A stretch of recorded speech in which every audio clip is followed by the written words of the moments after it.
You've all heard the name, Charles Manson. Was he a mastermind or a madman? A cult leader or a pawn in a twisted game? Let's explore the mind of one of history's most disturbing figures. Welcome to California Prison Stories. Today we're covering Charles Manson.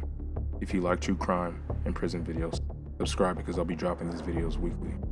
Born in 1934 to a 15-year-old single mother in Cincinnati, Ohio, Charles Manson's life was marked by a troubled and unstable upbringing.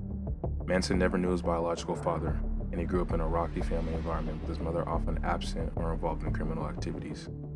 Bouncing between reform schools and prisons from a young age, Manson developed a deep-seated resentment toward society and a thirst for power and control that would later manifest in the most horrific ways. In an interview with Diane Sawyer, Manson stated that when he was 9, he set his school on fire, and he also got repeatedly in trouble for truancy and petty theft. Although there was a lack of foster home placements, in 1947, at the age of 13, Manson was placed in the Jabal School for Boys in Terre Haute, Indiana. That's a school for male delinquents run by Catholic priests.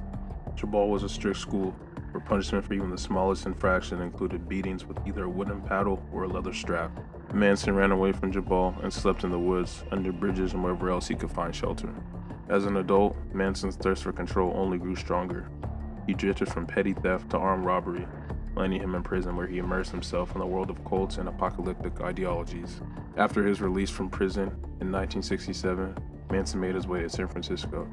Manson established himself as a guru in Haight-Ashbury, which during the Summer of Love was emerging as a signature hippie locale. He first took LSD there and would use it frequently during his time there. Inspired by the burgeoning free love philosophy in Haight-Ashbury, Manson began preaching his own philosophy based on a mixture of Stranger in a Strange Land, which was a scientific novel, the Bible, Scientology, Dale Carnegie, and the Beatles. Manson also may have borrowed some of his philosophy from the Process Church of the Final Judgment, whose members believed Satan would become friendly with Jesus and they would come together at the end of the world to judge humanity. His philosophy and teachings quickly earned him a loyal following to mostly young and impressionable women. These women became known as the Manson family. Manson used a combination of narcotics, intercourse, and apocalyptic religious teaching to keep his family under his complete domination. In the summer of 1969, Manson orchestrated a series of gruesome murders, including the shocking killings of actress Sharon Tate and several of her friends.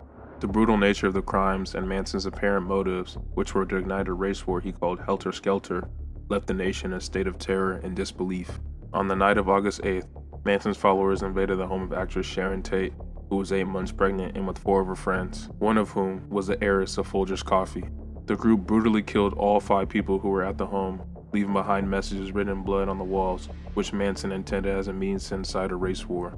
Just one night later, the same followers murdered Leno and Rosemary LaBianca in their home. The Manson family had been in their neighborhood 1 year earlier at a house party. This killing further solidified the chilling nature of Manson's influence and ideology. The event shocked the nation and led to widespread media coverage, ultimately culminating in Manson's arrest. Eventually, him and several of his followers were convicted for these heinous crimes. Convicted of the murders, Manson was sentenced to death, which was later commuted to life in prison. Manson spent the rest of his life behind bars, where he continued to captivate the public's fascination. Despite his advanced age and declining health, Manson remained defiant and unrepentant until the end, a chilling reminder of the depths of human depravity. Even after his death in 2017, the legacy of Charles Manson looms large over American culture. His name has become synonymous with pure evil and a cautionary tale of the dangers of unchecked narcissism and the power of manipulation. The Manson legacy continues to captivate and horrify, a stark reminder of the darkness that can lurk within the human soul. Thank you everyone for tuning in to another episode of California Prison Stories.